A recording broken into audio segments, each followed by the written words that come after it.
The Story of Sanjan is an account of the early years of Zoroastrian settlers on the Indian subcontinent. In the absence of alternatives, the text is generally accepted to be the only narrative of the events described therein, and many members of the Parsi community perceive the epic poem to be an accurate account of their ancestors. The account begins in Greater Khorasan and narrates the travel of the emigrants to Gujarat on the west coast of present-day India. The first chapter, which is the longest, ends with the establishment of a fire temple at Sanjan and the later dispersion of the descendants. In later chapters, the Qissa narrates the success in repelling Islamic invaders, then the failure in the same, and the subsequent flight of the Zoroastrians.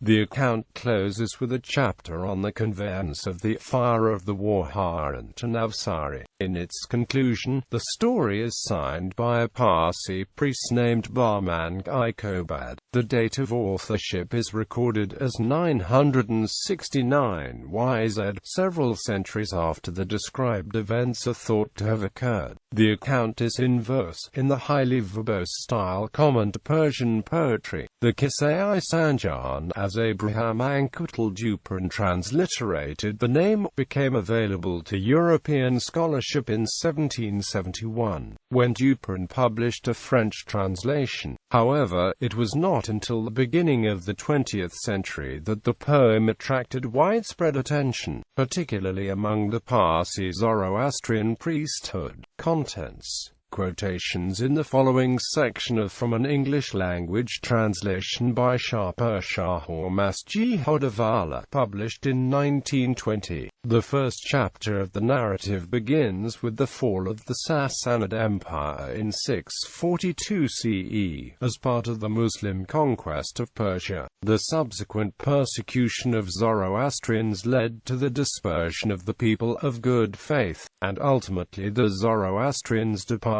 from Greater Khorasan. The refugees first made for a major port city near Bushehr, where they stayed for 15 years. Further they sailed for Hindustan, the northern territories of the Indian subcontinent. They landed on the island of Div in southern Saurashtra, where they stayed for another 19 years. From Div, they sailed along the coast, weathered a severe storm at sea, and finally landed in Gujarat. Some accounts state that about 18,000 Parsis came in 7 junks, 5 of them landing in Div, 1 at Variave near Surat and 1 at Cambay in Gujarat. There they approached the local Hindu king, Jadi Rana, and requested asylum. The ruler, fearing for his kingdom, asked them to explain the beliefs, and made 4 other stipulations for granting asylum. They were to adopt the local language. The women were to wear the garments of the local women. They were to cease to carry weapons. Marriages were only to be performed in the evenings. The refugees, accepting the demands, expounded on the teachings of the faith, and, when the Hindu Raja heard the oration, his mind regained perfect ease. Having been granted asylum, the emigrants established the settlement of Sanjan, which was soon flourishing. Sometime thereafter, the priests of the fledgling community approached the king with a request to establish a fire temple. The wish was granted, and a temple was subsequently installed and consecrated. The fire is subsequently referred to in the story as the Fire of Warharan. The narrative then glosses over the next 5 or 7 centuries. At the end of the first chapter, many of the descendants of the original settlers are said to have dispersed in all directions. In the subsequent 3 chapters, the account narrates the invasion by Islamic troops. At first, with the assistance of the Zoroastrians, the invaders are repelled. In the battle on the next day, a fortune turned its face, and the Raja was killed. The 5th chapter narrates the fleeing of the Zoroastrians to Baro, taking the fire from the temple in Sanjan with them. They stayed there for 12 years, then moved to Bansda, where a new temple was consecrated. In the 6th and final chapter of the narrative, the account describes the conveyance of the fire to a new temple at Navsari. issues raised by the text. In the absence of alternatives, the story of Sanjan is generally accepted to be the only narrative of the early years of the Zoroastrian migrants to the Indian subcontinent. Among the Parsi community, the story is perceived to be an accurate account of the forebearers.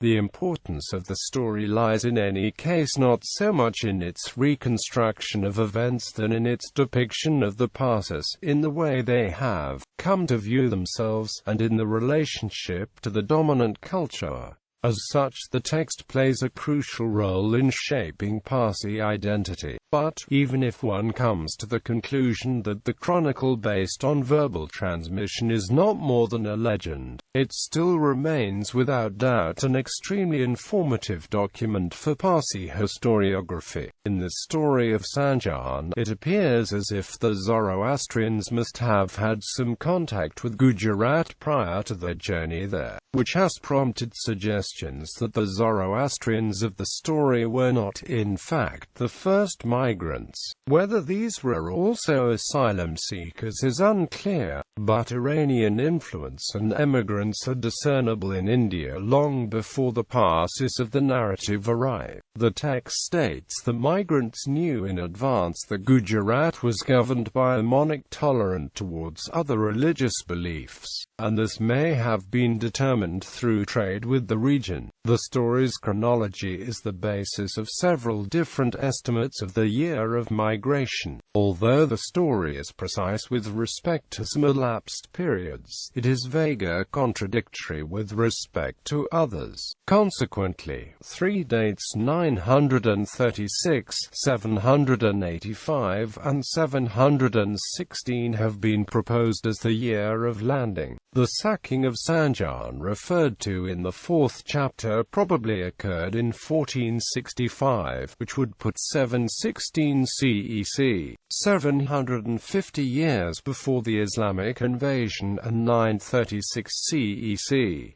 530 years before that event.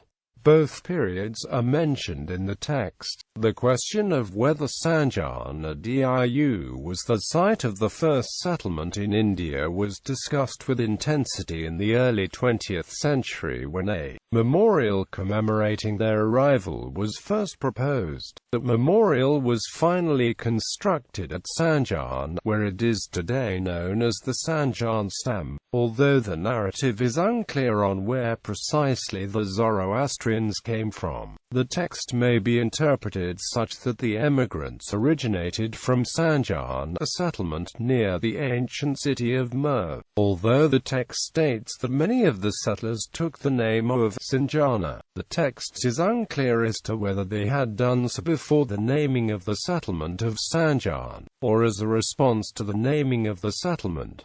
The settlers were simply called Khorasanis by the local citizens. Moreover, names are not believed to have been common until much later. The author of the text does not give himself a family name. Scholars of Parsi history are divided over interpretations of the stipulations for asylum, in particular that of the last, i.e., that marriages only be performed in the evenings, as the Hindus do. Even without any inclination to infer a hidden meaning, it does raise the question why was such a minor issue as a condition for asylum, in general, that clothed the cultural concessions to their Indian environment in the form of conditions set by a Hindu prince can be considered as self-justification of this group which, without these concessions, that is, giving up only a few customs while traditions were otherwise strictly kept, would hardly have been able to survive as a minority in India. Bibliography.